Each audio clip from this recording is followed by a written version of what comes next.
Assalamualaikum warahmatullahi wabarakatuh. Perkenalkan, nama saya Restu Adi Saputra, NPM 2023 10 11 5154, mata kuliah Hukum Acara Pidana. Nilai saya akan mempresentasikan beberapa materi yang akan saya presentasikan, yaitu ada 4. Yang pertama adalah pengertian dan tujuan hukum acara pidana. Yang kedua, fungsi dan asas hukum acara pidana. Kemudian ada sumber hukum acara pidana, dan lalu ada sejarah dan pembaharuan hukum acara pidana. Lanjut untuk yang pertama, yaitu pengertian dan tujuan hukum acara pidana. Definisi hukum acara pidana. Hukum acara pidana adalah seperangkat aturan yang mengatur proses penegakan hukum dalam perkara pidana, mulai dari penyidikan hingga pengadilan, yang bertujuan untuk menjamin keadilan dan kepastian hukum. Kemudian untuk tujuan utama dari hukum acara pidana adalah untuk melindungi hak-hak individu, memastikan proses peradilan yang adil, serta mencapai kebenaran material dalam setiap kasus pidana yang ditangani. Kemudian daripada itu ada 3 fungsi hukum acara pidana. Yang pertama yaitu menjamin proses peradilan. Hukum acara pidana berfungsi untuk menjamin bahwa setiap proses peradilan dilakukan secara adil dan transparan. Kemudian melindungi hak-hak semua pihak yang terlibat dalam perkara pidana. Dan yang kedua yaitu menciptakan kepastian hukum. Fungsi ini memastikan bahwa setiap tindakan hukum memiliki dasar yang jelas, sehingga masyarakat dapat memahami dan mempercayai sistem hukum yang berlaku. Yang ketiga yaitu mendukung penegakan keadilan.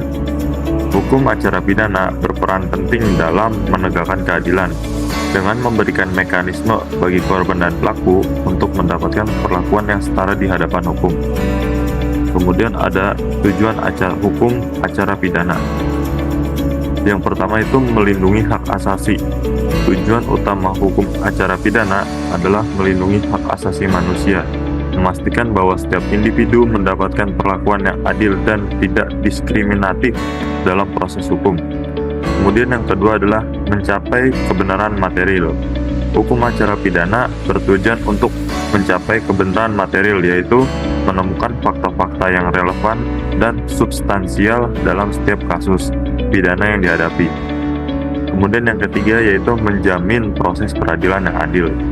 Salah satu tujuan penting adalah menjamin bahwa proses peradilan berlangsung secara adil, transparan, dan akuntabel, sehingga kepercayaan masyarakat terhadap sistem hukum terjaga. Kemudian yaitu adalah mencari kebenaran material. Yang pertama, definisi kebenaran material. Kebenaran material merujuk pada fakta-fakta yang substansial dan relevan dalam suatu perkara pidana yang harus diungkap melalui proses hukum yang transparan dan akuntabel. Yang kedua, proses pencarian kebenaran.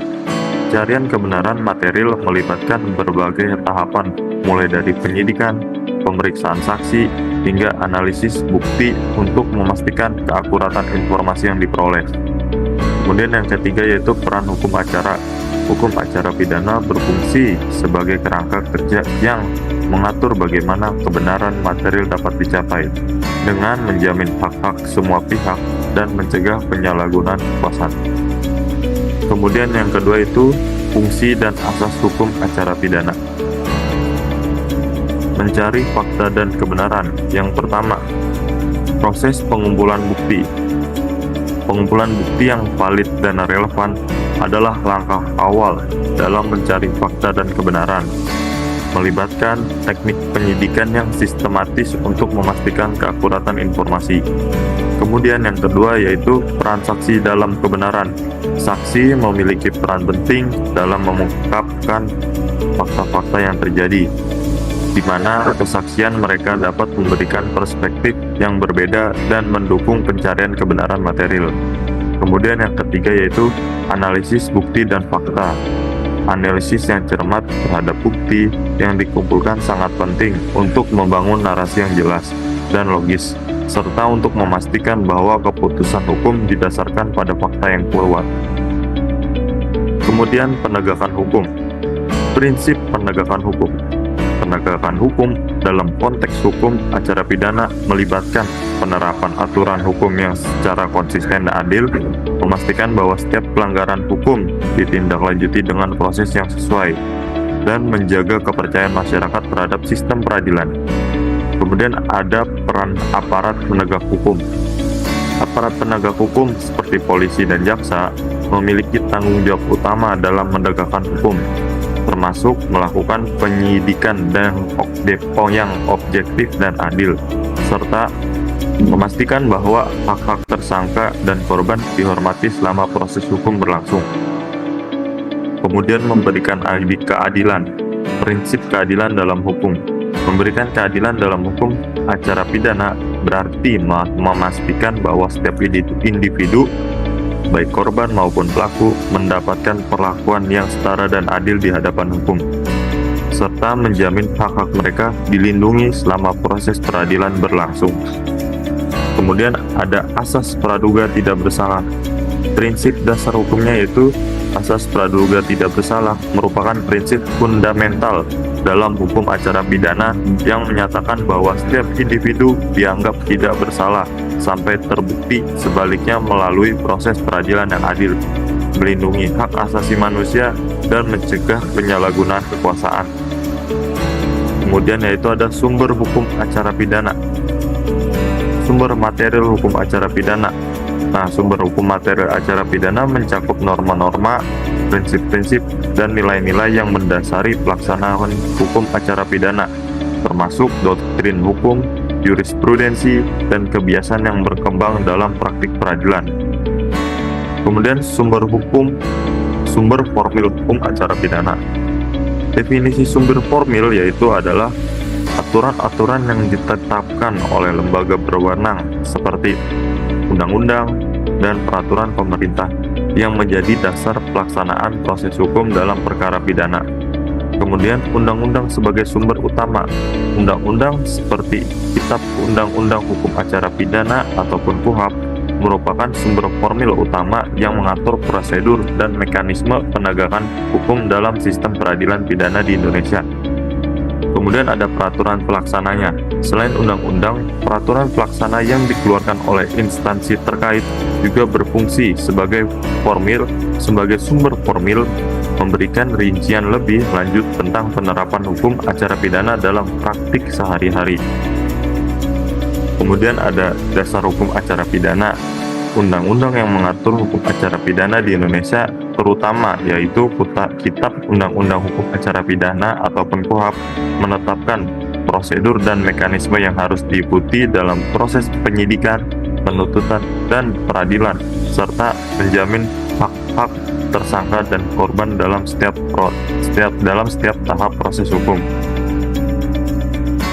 Kemudian peraturan pemerintah terkait. Peraturan pemerintah terkait hukum acara pidana mencakup berbagai peraturan pelaksana yang mendetailkan prosedur penyidikan, penuntutan, dan peradilan, serta memastikan bahwa setiap langkah dalam proses hukum mematuhi prinsip-prinsip keadilan dan perlindungan hak asasi manusia. Kemudian yang keempat, yaitu sejarah dan pembaruan hukum acara pidana. Sejarah hukum acara pidana di Indonesia.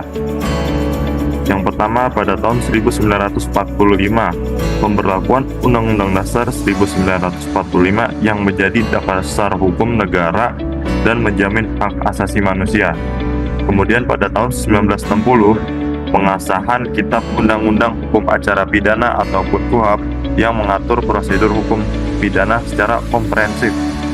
Kemudian pada tahun 1981 terjadi revisi KUHP untuk meningkatkan perlindungan hak tersangka dan memperkuat prinsip keadilan dalam proses peradilan. Kemudian pada tahun 98 reformasi hukum pasca reformasi yang mendorong transparansi dan akuntabilitas dalam sistem peradilan pidana.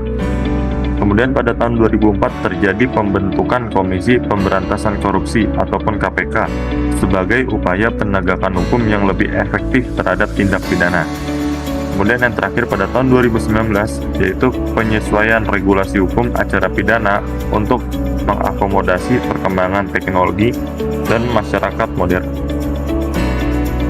Kemudian yaitu ada 3 pembaruan hukum acara pidana. Yang pertama yaitu konteks pembaruan. Pembaruan hukum acara pidana di Indonesia bertujuan untuk meningkatkan efektivitas dan efisiensi proses peradilan, serta menjamin perlindungan hak asasi manusia dalam setiap tahap hukum. Yang kedua yaitu inovasi prosedural. Penerapan teknologi informasi dalam proses hukum seperti penggunaan sistem elektronik untuk pengajuan dokumen dan sidang virtual menjadi salah satu inovasi penting dalam pembaruan hukum acara pidana. Dan yang terakhir yaitu partisipasi publik. Mendorong partisipasi masyarakat dalam proses hukum melalui mekanisme pengawasan dan pelaporan, sehingga menciptakan transparansi dan akuntabilitas dalam sistem peradilan pidana. Yang terakhir yaitu fiat justitia ruat caelum, prinsip keadilan universal. Fiat justitia ruat caelum berarti biarkan keadilan ditegakkan meskipun langit runtuh, menekankan pentingnya penegakan hukum yang adil tanpa memandang konsekuensi sebagai landasan dalam hukum acara pidana. Kemudian ada implikasi dalam hukum acara. Prinsip ini mengharuskan aparat penegak hukum untuk bertindak objektif dan tidak terpengaruh oleh tekanan eksternal, sehingga setiap keputusan yang diambil berdasarkan fakta dan bukti yang ada. Kemudian ada perlindungan hak asasi manusia. Dengan menerapkan prinsip ini, hukum acara pidana berfungsi untuk melindungi hak asasi manusia, memastikan bahwa setiap individu mendapatkan perlakuan yang adil dan setara di hadapan hukum. Ya baik, itu saja yang dapat saya presentasikan dalam kesempatan kali ini. Mohon maaf apabila ada kesalahan dalam penggunaan dan pengucapan kata. Mohon maaf. Terima kasih. Assalamualaikum warahmatullahi wabarakatuh.